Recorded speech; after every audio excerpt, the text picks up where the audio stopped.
So guys, ngayon, lilinisin na natin ang gusto natin. Ayan. Yan. Kalit na. Ayan.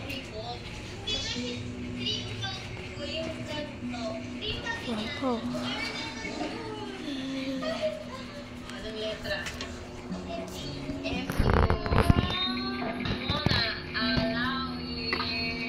So, pagkalibo na natin ito, guys.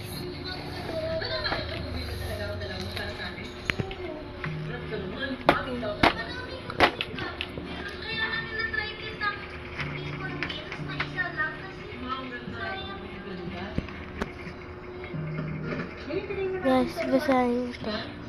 Kung gusto nyo i-join, kung gusto nyo mag-join.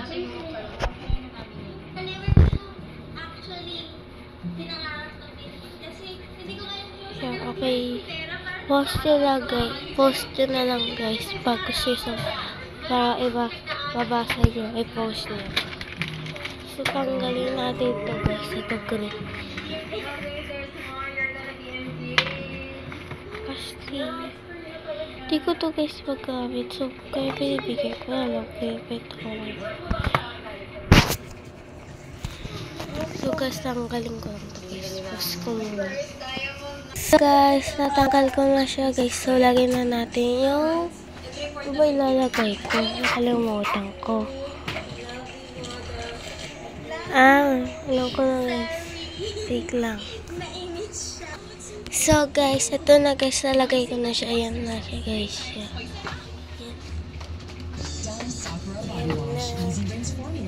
Lagay na natin ito. Pop it dito.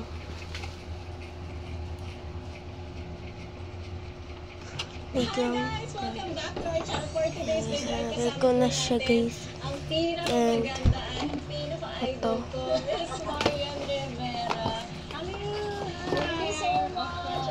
So, kanina pa ako kinakabahan kasi, bakit ba kinakabahan? lagyan ko kaya guys ng sticker to. From Marin picture ako. Yan, copy nila ako sticker. So, ito na kaya. So, sinuha gusto na ko po questions at sila po. nagkatrabaho na sila dati.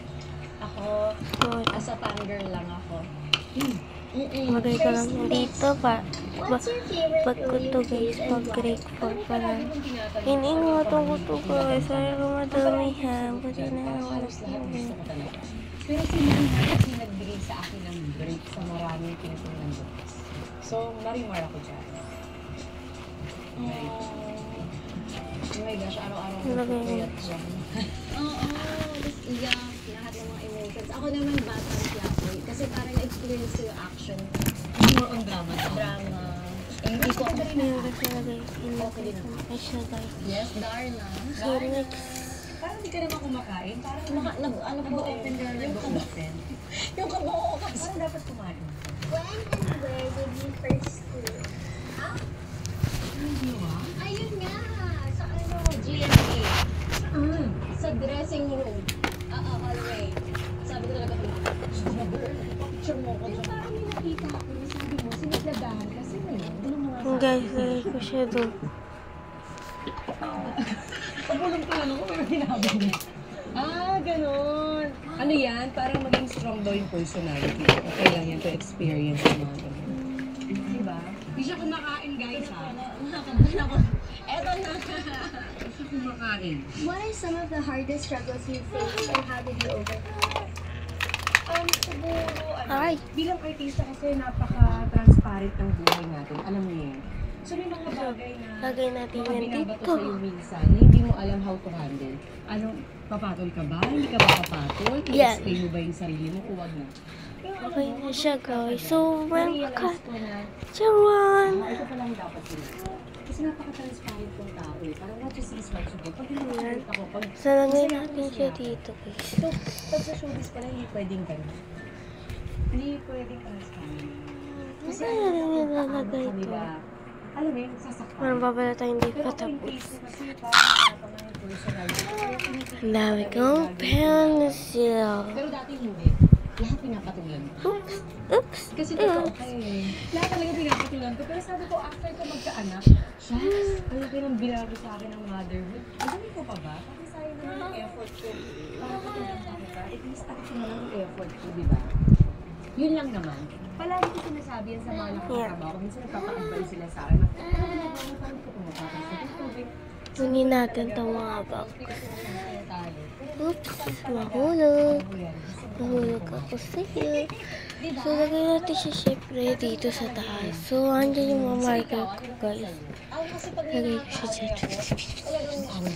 Hindi ko pinapatulan, pero ayoko makita. Pero nakapag-away ka na ba naman? Hindi ako na-verbal na pa, nasisigawan ko. So, nakikipagsuntukan ka ba? Lagay halang natin siya dito, guys. Yan. Sasabihin ko sa kanya, hindi kita gusto, hindi ko gusto yung ugali niya. Tapos, kasi transparent ka rin. Di ba kuya Pao, sa mga tapings, hindi talaga, hindi ko kaya mag-plastic. Kasi ganun ka. So, yung pinaka-biggest struggle mo na? Biggest struggle, siguro sa family na, siguro, Yan. shit. Struggle. Siguro yun sa family na, Okay, next. Doon na ba tayo? Ay, ayan. isa-isa silang mabigyan ng greenhouse nila. So, Yes. kaya magiging blessed ka pala. Yung dream house ko din. Oh my gosh, kapatid pala kita. Alam mo ba, Wait lang, guys. Bihira lang ako tumatanggap ng nag-interview sa akin na ginagawa isa ba? Next na ba, guys? Ito. Kung may maire-rewind siguro ako na parte ng buhay ko, gusto ko yung maliliit pa yung mga anak ko. Kasi ngayon ang lalaki na nila eh, parang, alam mo yun, parang ang bilis pala, totoo pala na ang bilis lumaki ng mga bata. So parang mas gusto ko yung i-rewind yung, hindi naman sa ayaw ko yung malaki na sila, pero ang sarap kasi ng mga maliliit pa sila na wala silang inaasahan kundi si mama at dada lang, na nandyan lang sila sa bahay. Siyempre ngayon, pumapasok mo sa school. Parang yung half day ng buhay nila, nasa school na sila, eh dati nasa bahay lang kasama. So yun siguro, namimiss ko lang. Ako naman, syempre congratulations sa inyo ni Kuya Dong dahil syempre may movie sila sa MMF. Manonood ka ha? Manonood ako, pupunta ako bukas. Yung Rewind, so pwede niyo panoorin on December 25. Congrats! Alam mo, trailer pa lang, nanginig na kami. Hindi, walang char. Ang ganda. Yay! Kakaiba. Ay, sana panoorin nyo ha. Ano ba yung rewind ko? Rewind? Oo, anong rewind? Siguro yung buhay si Dad. Yung Dad. Okay. Para at least. Ano ba yung naman namimiss mo sa kanya? Yung ano niya, yung lambing niya na luto, hindi siya yung hands-on sa amin. So, guys, dito na tayo. So, guys, ito di ko ayos kasi ganyan na yung talaga yun. Grabe yung family, no? Oo, Kami din, gusto ko yan. Parang din tayo medyo nakakahilig. Ano ka mahilig? Yung beach or mountain? Yung mga anak ko at saka si Dong, mahilig sila talaga sa beach talaga. Sila dagat talaga. Ako kahit saan gusto nila, okay ako. Basta may pagkain. What do you guys want for my chance kung Okay, magkasama kayo guys. sa isang Bye-bye! Hindi ko pa